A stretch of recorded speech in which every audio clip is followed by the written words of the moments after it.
Doon pa lang sa introduction mga kababayan ng kwento ng kanilang defense, kahit hindi abogado, ang tumingin mga kababayan, weak defense, kasi malayo sa katotohanan. Dapat ang defense mo based on truth. Public knowledge naman po kung ano yung nangyari. Full coverage yung mainstream media. Naka-live sa television, naka-live sa social media. At binasahan mga kababayan ng warrant of arrest saka ng Miranda rights. Mga kababayan, yung warrant of arrest galing sa ICC, sinerve ng local authorities through Interpol. Napakalinaw yun. Sa bagay, sanay sila mga kababayan sa ganyan na mga kwento tulad ng pagbabanta ni Sara. After na magbanta, sinabi ni Sara, wala man nga niya kung ginawang pagbabanta. Ito naman po yung bago naming product na binibenta online. iGlow Serum, whitening po siya. Tingnan ninyo yung epekto sa aking anak na architect before and now. Yung mga inquiries po ninyo, dumiretso na lang kayo sa kanyang Facebook account, Riz Maravillas. Joke time muna tayo mga kababayan kasi tensyonado ang mundo. Tensyonado dito sa atin po dahil sa politika. Hindi mapakali yung mga DDS. Tayo mga kababayan na sumusuporta sa gobyerno, relax lang tayo. Joke time muna bago pag-usapan natin yung mga mainit na kwento. Padala ito ni Vina Melchor. Ang joke niya po, ang title, Kwentong Pang-abay. Sabi ni Nicolas, pre, alam mo, binagsak ako ng Filipino teacher ko noon. Sabi ng kumparing si Baste, bakit naman pre? Sabi ni Nicolas, sabi kasi ng teacher ko noon, magbigay daw ako ng halimbawa ng pang-abay. Yung subject Filipino po eh. Di, anya ginawa mo pre? Kinaumagaan niya, nagdala ako ng barong at gown. Nagalit na niya si teacher. Kaya bagsak siya sa Filipino subject. Hinihingan mga kababayan ng alimbawa ng pang-abay. Ang dinala, barong at gown. Pang-abay sa kasal pala. Matik na, 200 pesos. Padala mo na lang yung GCash number mo. Kasali ka na rin sa raffle draw. Monthly raffle, 5,000 yung price. Yung hindi mabobonot po, sa December, kasali kayo sa grand draw. 10,000 po yung grand prize natin.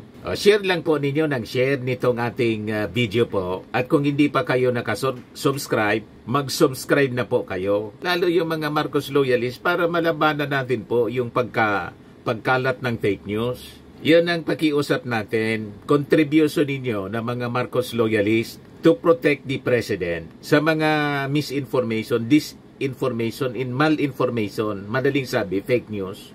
Like and share ninyo ang mga videos natin. Hindi lang po ako, lahat ng mga Marcos supporters, ng mga vloggers, i-subscribe po ninyo para hindi kayo nalilito. Huwag kayong nakikinig po sa mga DDS vloggers kasi santambak silang mga fake news. Niloloko po kayo para magalit sa gobyerno. Very selfish po yung kanilang pinaglalaban. Yung mga kamalian nila mga kababayan, patong-patong, pinagtatakpan sa pamamagitan ng mga kwentong kasinungalingan. Pati yung pag-surrender ng ating gobyerno po sa Interpol, ginawang kidnapping. Ang akala nila mga kababayan, sa pag-label, yan ang narrative ng kampo ng mga Duterte. Sa pag-label ng pag-surrender ng ating gobyerno sa Interpol kay Digong, sa pagtawag na kidnapping daw, makakatulong yon para ma-release, makauwi si Digong. Isa totoo lang, lalo ninyong dinidiin sa ganyang narrative ang inyong kliyente. Ang inyong leader. Ito yung mga balita, mga kababayan, na based on lies. Yan sabi dito sa report ng abogado.com.ph, Duterte Kids, Rodi's arrest was a Philippine government operation, not ICC or Interpol. Ang pinalalabas nila sa buhatan ng Marcos administration, pinalalabas nila politika. Isabi natin, paano maging politika na wala pa sa Panguluhan ang ating Pangulong Bongbong Marcos? Kinaso na si Digong ang nagkaso po si Trillanes. 2017 ang tumulong sa kaso sa ICC si Trillanes. Tinulungan niya yung mga complainants, private complainants. Kasi tingin po ng mga private complainants, mga kababayan, hindi sila makakakuha ng hustisya. Walang investigasyon na ginawa. Yung DOJ, panahon ni Digong, magkakasabwat. There is a failure of judiciary. Sa admission mismo mga kababayan ni Boying Rimulya sa investigasyon ni Super Ate sa Senado. Kaya itong narrative ng mga Duterte po, malabo. Bakit malabo? Based on lies. Lies in deception. Yan Sabi dito sa balita, the children of former President Rodrigo Duterte have ramped up their legal offensive by telling the Supreme Court that their father's arrest was orchestrated by the local authorities, not by the International Criminal Court or Interpol. Doon pa lang sa introduction mga kababayan ng kwento ng kanilang defense, kahit hindi abogado, ang tumingin mga kababayan, weak defense, kasi malayo sa katotohanan. Dapat ang defense mo based on truth. Public knowledge naman po kung ano yung nangyari. Full coverage yung mainstream media. Naka-live sa television, naka-live sa social media. At binasahan mga kababayan ng warrant of arrest saka ng Miranda rights. Mga kababayan, yung warrant of arrest galing sa ICC, sinerve ng local authorities through Interpol. Napakalinaw yun. Sa bagay, sanay sila, mga kababayan, sa ganyan na mga kwento, tulad ng pagbabanta ni Sara. After na magbanta, sinabi ni Sara, wala man nga niya kung ginawang pagbabanta. Recorded lahat yung ganyang mga sinabi. So sabi dito, in their separate traverse, a formal method of disputing or denying a statement of fact asserted by the opposing party in a legal proceeding. Yan ibig sabihin ng traverse. They insist that his arrest and transfer to The Hague were illegal, procedurally defective, and constitutionally infirm. Argumento mga kababayan ng Duterte siblings, the fact niya that the diffusion came directly from the ICC's legal branch without undergoing the Interpol General Secretariat review and was acted upon unilaterally by Philippine agencies lays bare the alarming truth. The arrest was orchestrated by the Philippine government itself out of personal interest, not through mere Interpol cooperation. Malabo po yung mga argumento ng abogado. Davao City Mayor Sebastian Duterte, Davao 1st District Representative Paulo Duterte, and Veronica Duterte have filed separate petitions for habeas corpus before the Supreme Court demanding their father's return. The Supreme Court required the respondent officials to submit their comments and later directed the siblings to file their traverse.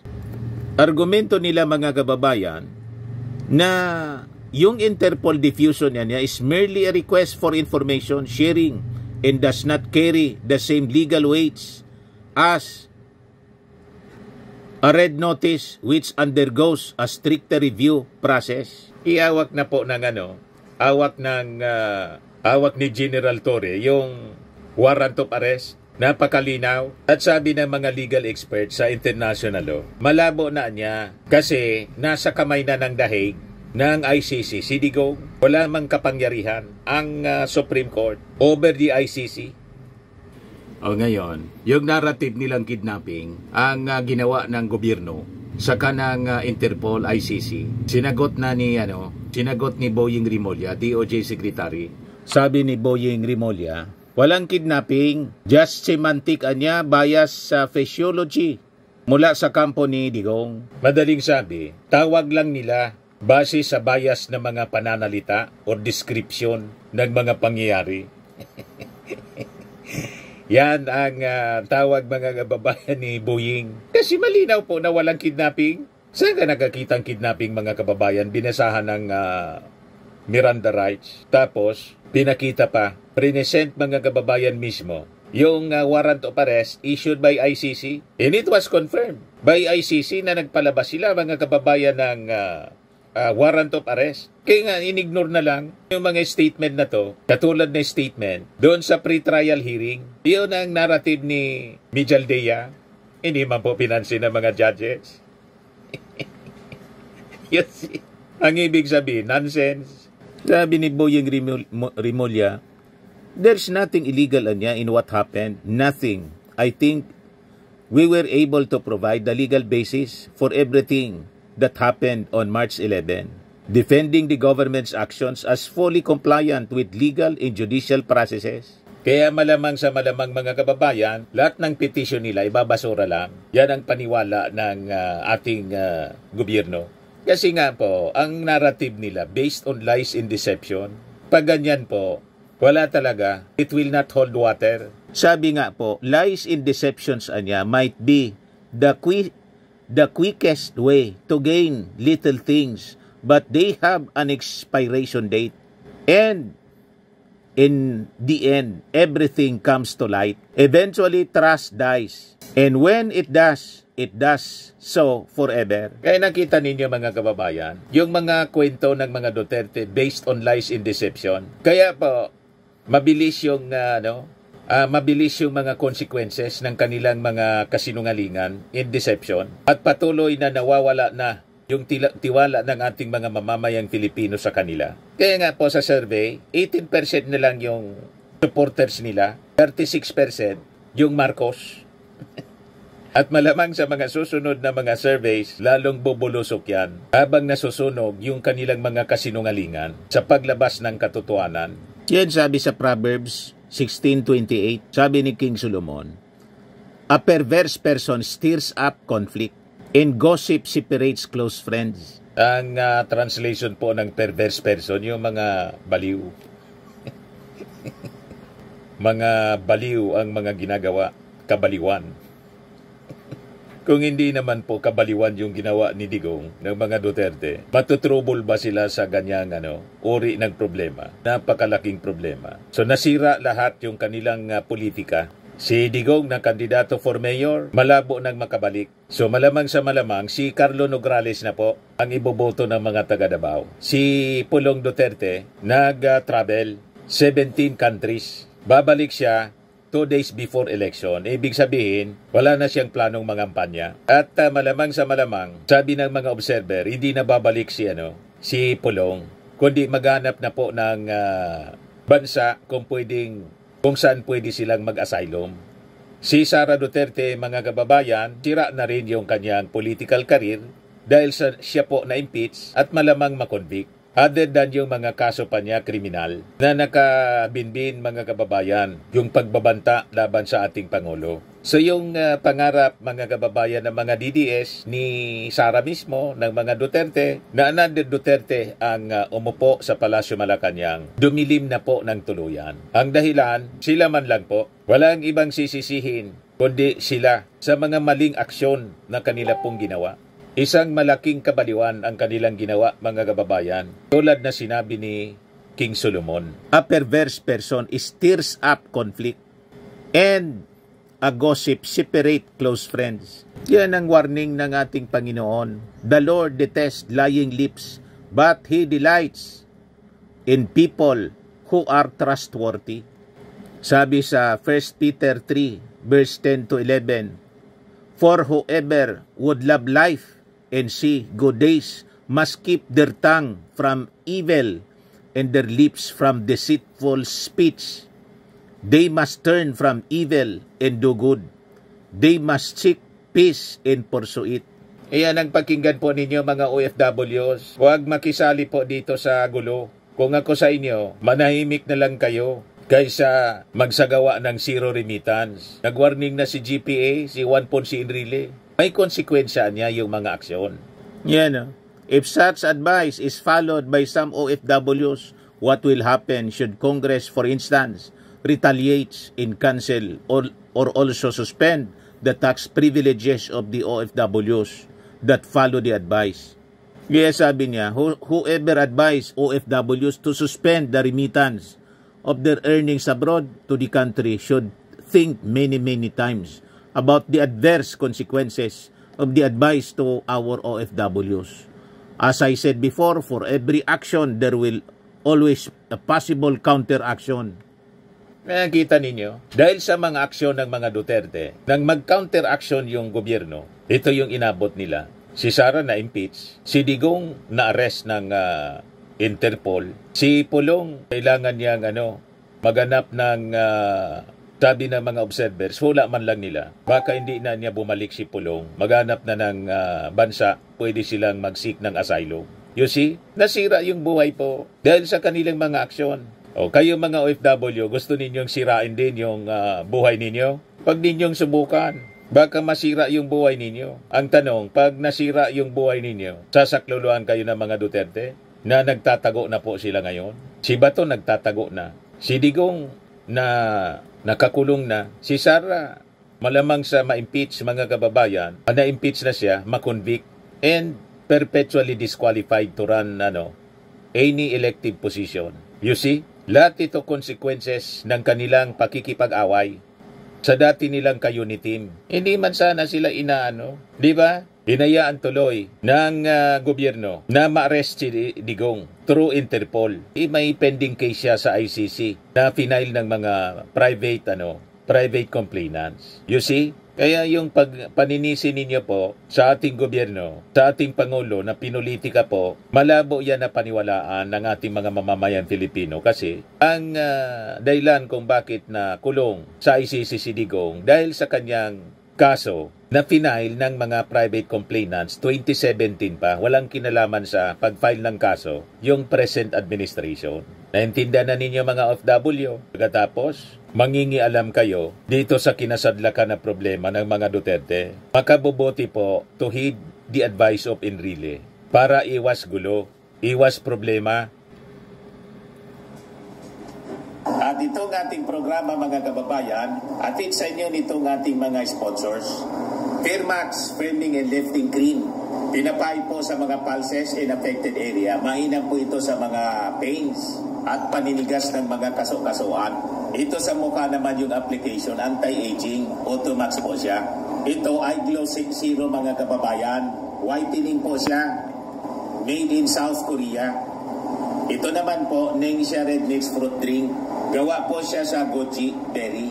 May anti-cancer properties po siya. At sa mga nagana po ng malinis and spacious fitness gym, pumunta lang po kayo sa aming Colossal Fitness Gym. May Grab car rental din po kami. At bills payment po sa aming office. At saka sa mga mahilig po sa mga imported bags, manood po kayo sa live selling ni Madam Aileen Rosales sa kanyang Aileen Closet po. Pati mga shoes, ito yung kanya po. Ito yung kanyang page. Kita ninyo, napakagandang mga online selling po siya. Si Madam Aileen Rosales. At cellphone number niya po, 773-798-7816.